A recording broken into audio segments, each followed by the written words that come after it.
again, it is another episode of Into It. And oh, what a delight, what a thrill. We told you the quality of guest was only going to be up here for our beloved podcast. We've had the incredible Jessie Ware. And on this episode, we welcome singer, songwriter, producer, king of the story time on TikTok, can I say? Knows how to tell a story down. But that's why he's won all these awards for his gifts and his talents. It's the brilliant, don't you dare call him MNEK, Uzo MNEK. That's the intro we deserve. Please. Yes. Thank you. It's what you deserve, babe. Welcome to Into It, darling. I'm so happy to be doing this with both of you. Have you? Because I was just telling Munroe, I've known both of you for the same amount of time. And so it's like really nice to be on this medium with you both. And get into it. Yeah. That's only half the bio as well. Isn't it? And what a year. I mean, it's been all right. It's been cool. Listen, this is a space where you can celebrate yourself. No, Yes. it's been great. I mean, it's been Best cool year ever. It's been a fab year, especially for my 30s. I worked a lot in my teens and my 20s, and I think there's always a fear of how you're going to sustain that. But I think the time when I cared about it the least or was less worried about it, it kind of was like, cool, the Zara stuff's happening, like the Flow and the Grammys, and like now I'm about to release my album. Like I'm in a good creative space. Good, I'm in a good spot. I'm excited. I want to get back to that a little bit because we're not trying to be doing up doom and gloom, but we love real talk. Yeah. And you've always been really vocal about your journey in the music industry and your love-hate relationship with it. Like I think every single creative has. Yeah. Like it's just, what's that famous Tribe Called Quest lyric? What's it? Industry rule 4080. Record company people are shady. Every day. You know? And I don't think we know a single creative person who hasn't been through it. But yeah, as Munroe was saying, this seems like it's been your best year yet so far. And it seems like you are in a space where you are truly enjoying all the benefits of what you put in those formative years. Yeah, I think I can enjoy it more. You know, I think when I was younger, I'd often feel like weird about people recognizing me, even though that's the name of the game. You want people to know who you are. But then I felt very self-conscious. Maybe there was like a bit of an anxiety. But now I think with like a more formed sense of self and a more like realized like love for everything that I do and have done, like I can really enjoy it, like, and be like, I'm actually quite fab. Like I've done great things and people enjoy it and I bring joy to people's lives in some type of way. Like it's a good quality to have. And that's on frontal lobe development. Absolutely. Come on. And having known, I mean, we've all been friends about the same time, like about 14, 15 years. Yeah. And knowing you in this time, there's a glow to you and like a self-realization to you that is like filtering through into your work in a way that like you've always been fully you. Yeah. Like even with the first album, fully you in a time when it wasn't necessarily okay or like, you know, encouraged to be fully you. But like in this time, which is probably the same narrative, but, but like it feels like there's just a defiance and a glow and a joy that is even more abundant than it's ever been. So having listened to the album, I was in my front room last night with my cats and my dog, and it's incredible. Thank you. You guys, you're in for a treat. The bangers. You put your whole hole on it. Your whole hole. The whole hole on it. Put the bulldozer on it. No, I'm excited for people to hear it. I think it's been a long time since I put out music of my own. I mean, I think I still make music when I'm exec producer for other people, but I guess it's an extension of them, and this is an extension of what I've got to say and what I've learned in my life and what I feel like only I could sing about. And it's a fun dance record. Like I feel like it can always be like timeless, and I never want to be boxed in. I'm not here being like, oh, I'm going to make a dance record and I'm only going to make... I want to just keep making. Yeah. I don't want to wait another 8 years for another album. Like, we're not doing that again. So, yeah, here we are. Thank you for making an album. Like, this is just, it's so cohesive. There's like progression throughout it, obviously. But like you were saying, only you could make this album. It's so Black, British, queer, cunt, emphasis on the cunt. I love how cunt is just a word in like general vocab now. It should always be though. I remember one time getting told off by my management for using the word cunt on a tweet. And now it's just now everyone is just saying cunt. Well, it's yes. fabulous. I love it. I mean, like, it's big cunt. It's the biggest cunt. It's the biggest cunt you can find. Like the girthiest cunt. I guess a cunt can be girthy. Can be girthy. A cunt do be girthy. A cunt is a cunt your cunt makes. No, true. Yeah. Very true. Very true. I mean, you spoke about... You spoke about another 8 years and we're not doing that. But it'd be remiss of us not to touch on the first record because I think it was really ahead of its time. At that time, I feel like you knew that also, but it seemed like the UK didn't know that. When you look back on the era, what do you think of that MNEK now? Is he screaming back at us, being like, I told you, motherfuckers, I told you? Or is there a separation from that guy? There's a separation. I think truth is, I was really young. It doesn't feel like that long ago, but it was 8 years ago. I was 22, 23. And I'd been in the industry for a long time, but I also was still a baby and I was still processing things. You are like, imagine now that I'm here and I'm working with younger artists and who are even younger than I was when I was doing this stuff. And I'm seeing how they're coping with things. And I think back and I'm like, how was I at 23? Oh yeah, I was going sick on Twitter or some shit, or like, just not having the candor that you have when you can sit and reflect on something and pause and take a beat and then move forward. Like, I feel a lot more rounded as a person. Now the industry is different, so I can just enjoy it for the sake of being able to build the fan base I want to have and adhering to the people who are listening, as opposed to being so fixated on who isn't, or like the gen pop or like all that. So I don't want to do that. I want to actually cater to the people who want to listen to this. Yeah. That's so interesting because I guess as well at the time that you were coming up, like people had known you either singing on big tracks with like other big artists, writing for other big artists, and there was this explosion of like featured vocalists who went on to have very particular kinds of solo success, whether it's like your Anne-Marie's, your Becky's, your Ella Ayres, like Sinead, like the list goes on. And, Sam Smith, so many people in that mix. I would imagine that like at that time, it was highly pressurized on you to be a particular kind of artist. And the fact that you're still here, it's really like commendable, man. I noticed that, you mostly just mentioned like thems and thems. Okay. You know what I mean? I acknowledge my privilege as a man in this industry about the long life that I'm able to have, even if I wasn't singing as well as writing as well as producing. I think that has also given me like extra lifelines in this. If I was just relying on me being a singer and nothing else, I don't know if I'd be where I am. If I just focus on just the writing or if I just focus on just producing, they all inform each other. So the full circle moment in this point of my career is just embracing that. Like, I'm just a music guy. Like, I looked up to people like Pharrell. And just like, a music guy. The pen game's sick. But generally, it's like...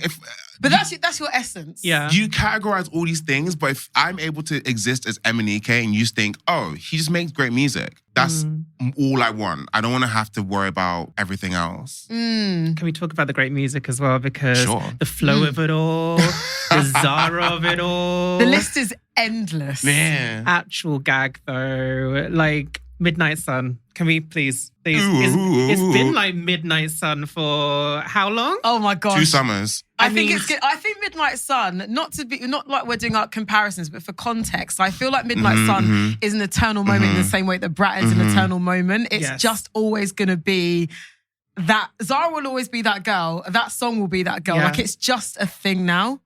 My heart of hearts, like the lamb in me wants it to be like the all I want for Christmas of summer. Do you know what? Yeah. Like, yes. Like, I need it to be that song that just is evergreen. Like, every summer, you're just like, go pull out Midnight Sun. Yeah. Like, that would be the dream. It would be like the first, I mean... the 1st of June. Yeah, well, I mean... And then Zara saying like, it's time in Swedish. Wherever that translates into. The sun just isn't ending. Yeah. Definitely, I feel like that could be fun. I mean, I don't know. It's interesting, right? Because you've interviewed her, like, done many things with her and seen her across her career. And her being recognized at this point in her career, there's something that's been added to the sauce as far as like beyond the music. You know, it's so much more about how she's viewed and perceived. There's a sense of herself that she's found, you know? But that's the thing, you two are so aligned in that way, and it's been really, really cool to watch because, Zara, been interviewing her for at least 10 years. Sure. And the confidence that is there now and the vision, it's crystal clear. And you can tell she's like, no, I'm here, kind of thing. And it's really rewarding to see as a fan. But for you really as her friend and like, you know, her co-producer, collaborator, whatever, that must be like beyond. But I still attack all this shit like a fan. I watch Zara performances on like online and I see her like singing, you know, our songs that we've done together. And it's like watching an athlete. You know what I mean? It's like watching someone just be so sick of what they do and you're just seeing them improve like every show and like do something new and try a different trick, and she's inspiring. And that's like a nice colleague to have and friend for sure. Yeah, you two are riders. I think that's also the beautiful thing about watching you two is that you can tell that you absolutely have each other's back. That's still not your industry friend, that's your sister. Yeah, that's my Swedish sister. Yeah. I want to cut to that clip of you behind the DJ booth with her.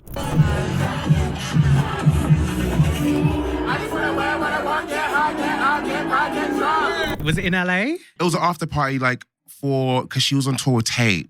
I flew to New York to watch her sing at Madison Square Garden. I was just like, wow. Because she's singing, you know, Never Forget You and Ain't My Fault and Midnight Sun and all those records that we've done. And like, it's just great to see how much they're able to fill that venue and fill any venue. Like, it's been great to see her perform across like this year with the album. But yeah, we like a boogie. Me and Zara. She can be a fun time. But everyone seems to have a fun time around you. Shout out to Keke Palmer. We don't know her personally, but we love her. We love Keke Palmer. She knows who you are. She knows my name. She knows who you are. She seems to love you. She likes the sound of my name. And that's nice and affirming, you know what I mean? So people who pronounce it wrong don't know. People who pronounce it wrong don't know the sound of my name. They avoid it with everything they have. Who was that woman on the news? Like, MNEK.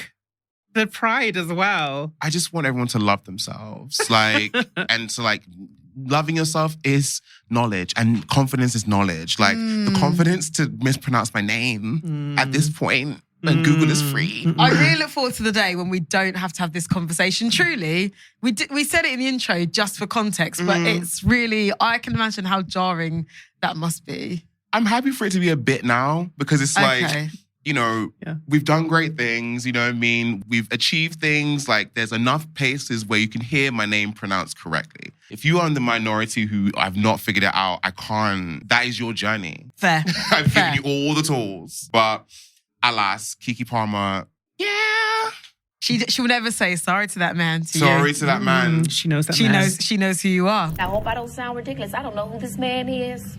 I mean, he could be walking down the street. I wouldn't know a thing. Sorry to this man. No, but shout out to the Flow Girls. Yeah, it's nice when you're like, they're traveling, they're doing all this stuff and I hear my name and it's like, I'm a part of their story as well. And they can carry that wherever they go. And I can just be the comfort of my home. Enjoying them checks, baby. Enjoying just like, you know, the content like everyone else. I'm just watching the Keke Palmer podcast like, and then my name comes up. I'm like, oh. Exactly, that's me.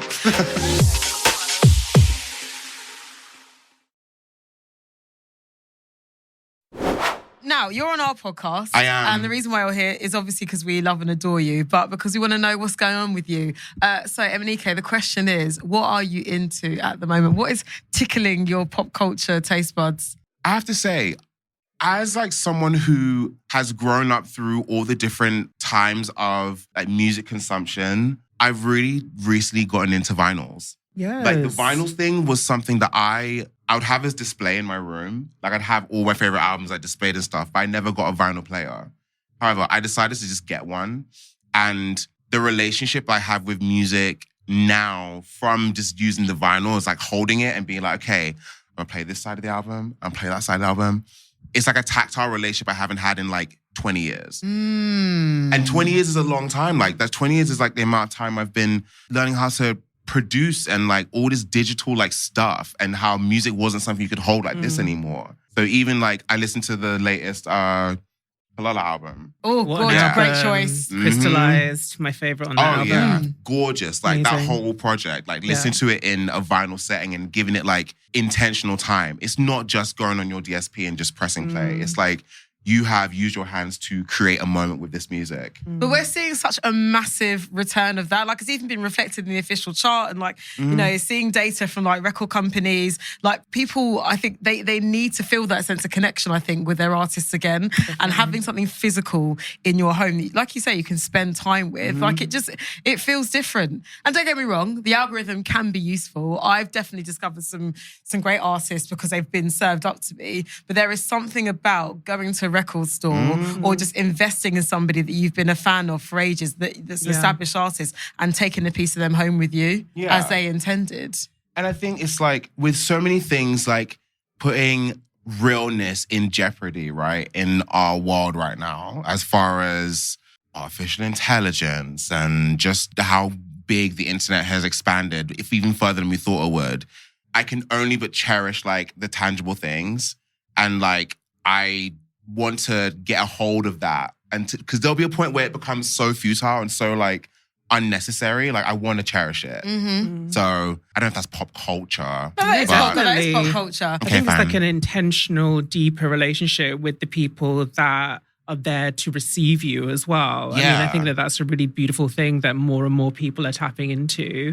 And like different texture of sound as well in this time when everything is just a little shit. It's a bit loud. I feel like, I don't know, I feel like we're just in a very disposable moment, aren't we? And like people aren't necessarily, you know, paying attention. And there's a level of attention with vinyl that I think you can hack into in putting it on and being in control of, you know, the apparatus. Yeah, I have enjoyed doing that. And I think there's a level of the discovery part of it when I went to like Amoeba in LA. Oh, yeah. OG record shop. That's like that's the flex. If you see somebody going to Amoeba, you know they know what's up. I went on a fucking spree. I had a time. You see everything. You see like the newest releases and you see all the stuff that you grew up listening to that you wouldn't even have such a tactile relationship with. I mean, to be in LA and get the Born to Do It vinyl was very much like fine, I guess, but I'm excited to like have that in my hands in a way that I couldn't have when I was younger. I grew up loving Born to Do It, but it wasn't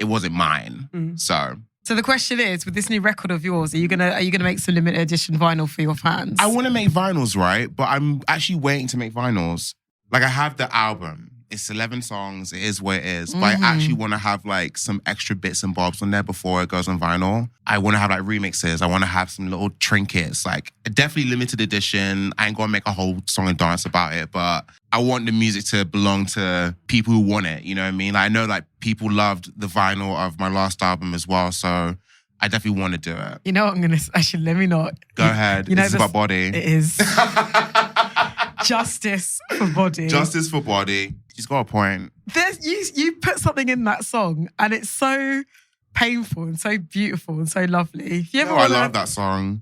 I love the album. To be honest, I have a better rounded relationship with the music I made when I was younger now than I did. I felt like, I just measured it differently, but I love the album. Do you perform some of those old tracks at Hoopla? No, I haven't been doing like a lot of like the language stuff in my live shows yet. I'm going to be doing it on tour. But I'm going to do like stuff from the new album, stuff from the hits that people know and stuff. Like I did a fun set at Hoopla where I was able to like touch on a few of those things. And I was a bit nervous because I haven't done it in a while, like just performing in front of people and showcasing and singing live. Thing is, people don't realize singing live is a muscle that you train and that to have the stamina to do it is something you really have to work out. Like for the past maybe 5 years that I hadn't been releasing my own music, the only times I'd really sung was 1-2 songs for this person or that person. It wasn't like a 45-minute set or like an hour or like really focused singing time. So it's been really great to retrain the muscle again. And how does one do that? I'm intrigued. Do you work with a coach? Is it just you? Like, have you got like a scales thing that you use? I'm so intrigued by artist process. Yeah. I really should have a vocal coach because I think that there's obviously things that I can improve on. But I think my issue is I've always really struggled when music becomes like scholarly, like, or when I have to, I don't want to say like listen to anyone. I listen to MNEK, do you have a problem with authority? Well, I feel like yes, in the sense that like I don't mind being told or suggested something, but I would hate it to be like an order. Okay. You know what I mean? I feel like school. I'm happy to have a conversation. Hey, why don't we try this? As opposed to we're doing this. Okay. And I go, oh, I don't want That's a Scorpio. That's a Nigerian child. Let's keep it about. I don't want it. Like it's triggering. You'd never guess though. I mean, you've just gotten back up there and it's been tea in the custom aggro.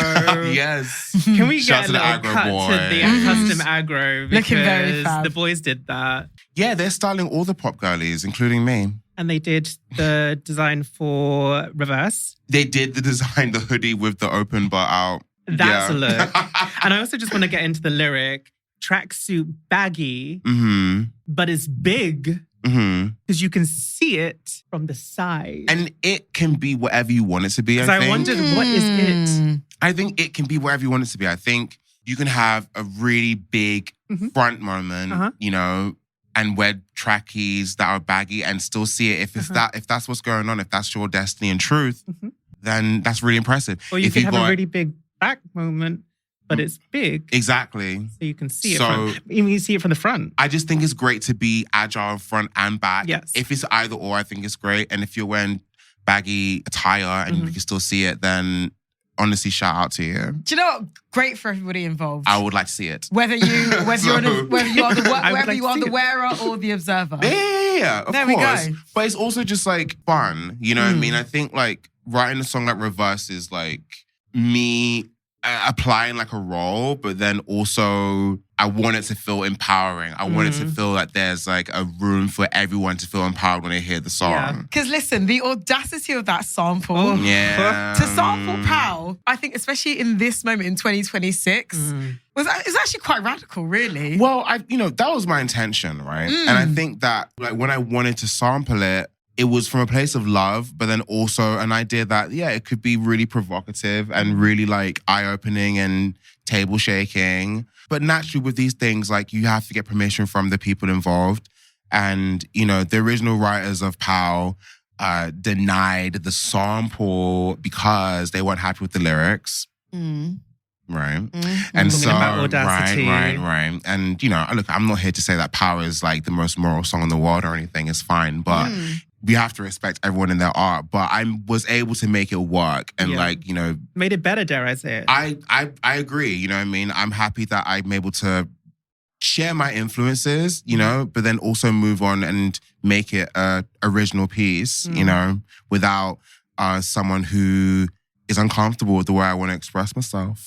Well, this is the thing. I think I say audacity in a really positive way because you are a product of your environment, and that's a beautiful thing. You're a South London boy who grew up loving R&B, pop, gospel, grime, all these different things. 100%. That song, for me, is such a great reflection of what it is just to be a black person in the early 2000s. Exactly. Like we all grew up with that song. But and this so is it. excludes nobody. That was times when there was black monoculture and like we were all watching Channel U. We were all watching Exactly. MTV Base. Like that was us, you know? So I guess that's the thing. It's like we all do belong in it, but there are gatekeepers or there's people that feel like, you know, there's someone that can maybe jeopardize the intent or jeopardize the vibe or how it looks or how it's perceived. And, you know, it's mainly in our communities that we've grown up in. Speak on it. So it's a shame, but I also like, if I was younger, right, you know, doing up Twitter fingers, I probably would have gone a bit hot and like really given Listen, I really would have given him that. 2016 MNEK. I really would have given him that business because like Given the crash out. Clara knows like I don't even know if Clara even knew I made music. She saw me on Twitter just like tweeting some mess when I was like 16 and 17, and she Listen, was do you know like, where I also first met you, which I wanted to get into? MySpace. "Oh yeah, that's how I got into this mesh." Into this game. Into it or not, the return of MySpace. You know what? No. I'm not into it. I'm sorry. I'm not. And this can segue into what I'm not into. Say more. This whole reunion shit, this whole revival shit, this whole fucking spin-off shit, get some new ideas. Give me something new. I'm over it. Brilliant. You guys are being lazy. I don't need a reboot of this and that and that and third. Like, I don't want to see it. I'm too old. So even though MySpace is essentially... Oh, MySpace, fab. But like, who is using MySpace? Like, what is... The MySpace thing is to what? Connect with friends, promote music, to do all them things. I just got a shudder. Top 8 politics. If you were not in somebody's top 8, it's a wrap for you, babe. It was like some feelings were hurt. You know, like some feelings were hurt.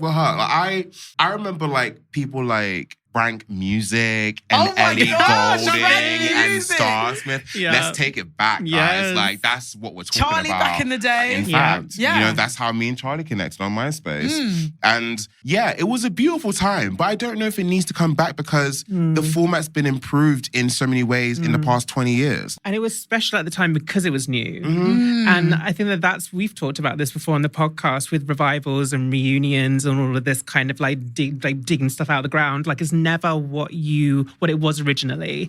And that wish for it to be what it was originally is never going to be fulfilled. It would just kind of be just like, oh, we've got this elsewhere better. Because it has been improved. But I just read fear though. I just read fear of taking a chance on something new. Like, there is a safety net in reviving something that people are familiar with, you know what I mean? Or that there's context behind it or well-learned whatever. Yeah. But the risk that it takes to actually like innovate and to start something new and to really like shake the table, I ain't seeing. So I need that. So over it, revivals, reunions, out the door. Cut it out. Okay. I don't want to see it. Love that.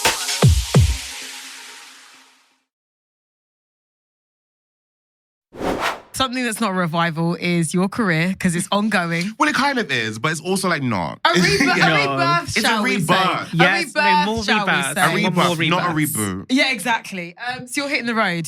You're going to be in the streets. I am. On the stage, technically. Outside. I'm really excited. I've never done a tour this extensive. 15 shows, singing the album, singing the old ones and such. Like, I really want it to feel like a party and a party that can include loads of people. People want to dance. People want to feel something. People want to really get into like this Bulldozer land, this world that we've made with this album. And I just want to find my people. And I think that is going to be less than maybe the millions and the trillions of people that have listened to stuff I've been a part of.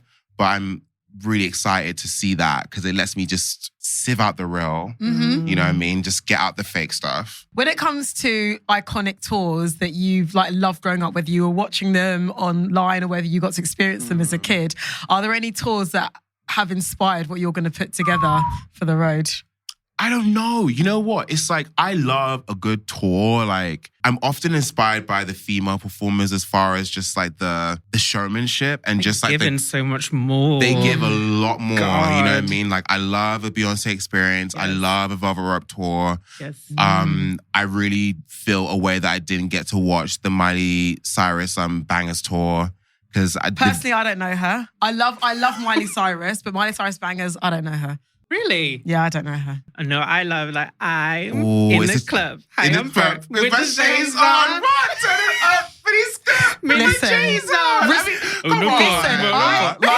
You know what I mean? No, it's tricky. I get it. Listen, I actually love Miley Cyrus down. Yeah. Like, she's an incredible vocalist. I love her personality. But the Bangers era, I just You weren't living for Mylisha?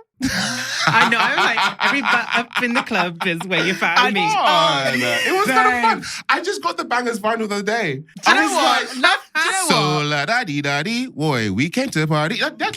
She gave us a little something. She did. Listen, she did. I'm not saying that the songs weren't catchy. Okay. But the optics were crazy. Yeah, the optics were crazy. Were come on. The braids but you know when something's crazy. just so messy that it's like beyond. It was just like, I don't know. It's like Iggy Azalea rapping. You're just like, this is so ridiculous. Master, she know the pants got spit like a plaster. Raptor, bencher, did like go like dash, faster, motorbike faster. He gotta get a bitch back to the raptor. White bitch go back, go like a wind.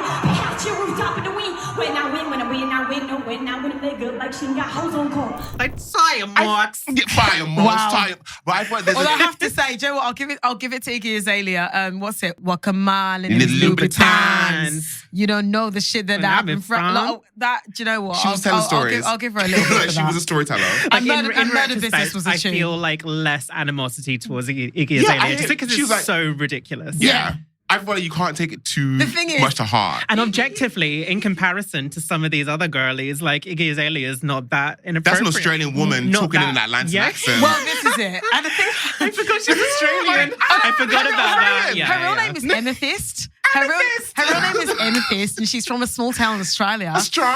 But the thing about Iggy Azalea is that she's- Amethyst. Amethyst is Kelly. her real name. Yeah. Amethyst Kelly, she said. That's it. Amethyst Kelly. That's yeah, her she real should've name, just honey. kept that name. That's cunt. But she committed to the bit. Iggy Azalea, she said. One thing I'll give her is that she hasn't rebranded as an OG Caucasian woman in 2026. She's committed to the bit. What a Do sentence. you know yeah. what I mean? Where things with Miley was hopping about Yeah.